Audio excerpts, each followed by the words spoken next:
This is a place for planting, for digging, for harvesting, for relaxing.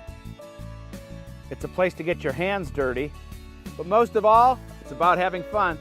And that's what you'll always have when you're in the garden with Doug Oster. You want a green thumb too, don't you?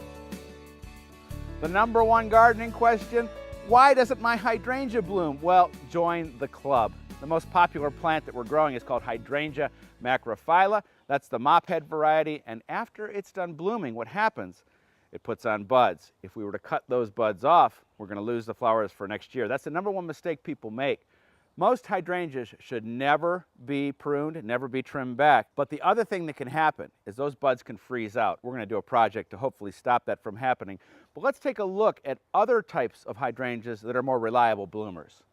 This is one of my absolute favorite hydrangeas. It's an old-fashioned variety called Annabelle.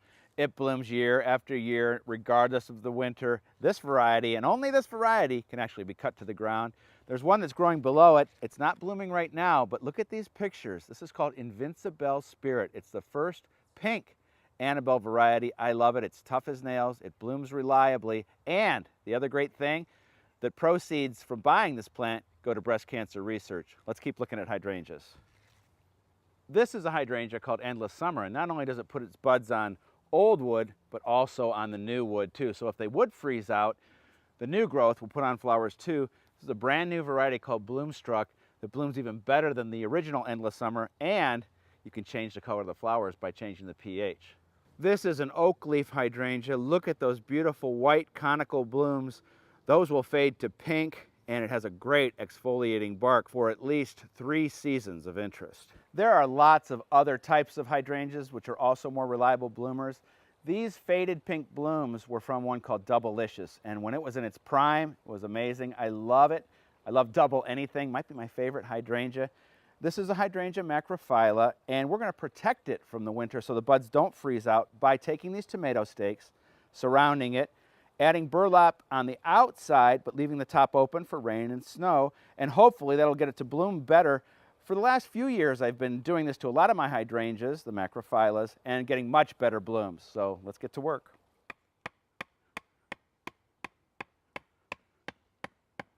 We need to get to work. Thank you. Okay.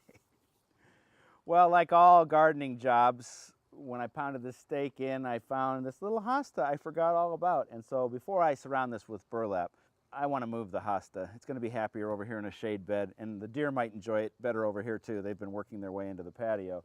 I've got this tree spade, which isn't actually the right tool. That's for trees, but it's out here. I'm going to use it. And this is a great time to be moving perennials around when the temperatures are cool, and this little guy will be really easy to move.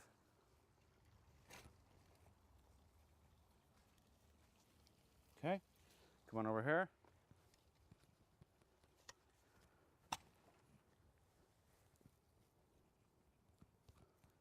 And whenever we plant anything, we water right away. Don't wait. All right, let's get back to our original job. Always something, isn't it?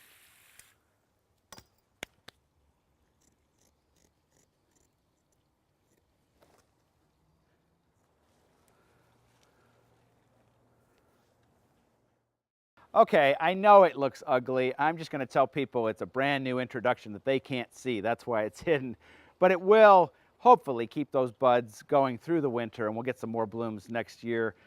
Now, we had a surprise down below with that hosta. I've got something else unexpected that I walked by in the garden out here.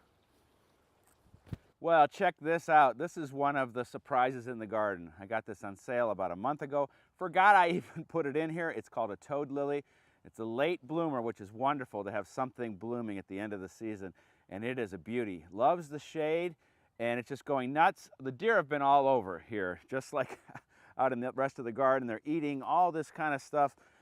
I don't know if they like this toad lily, but I'm going to spray it with some Bob-X, but I'm not going to do it from here because this stuff smells.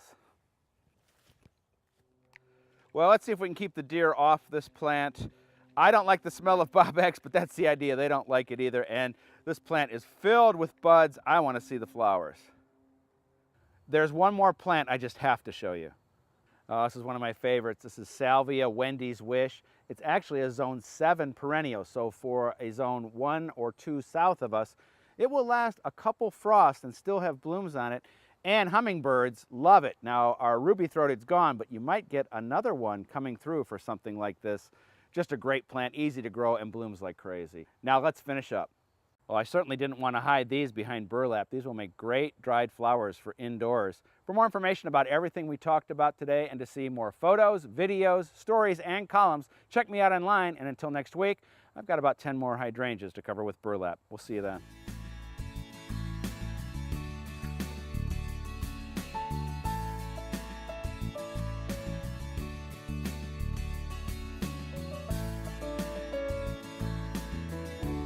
I am the ghost of the garden present.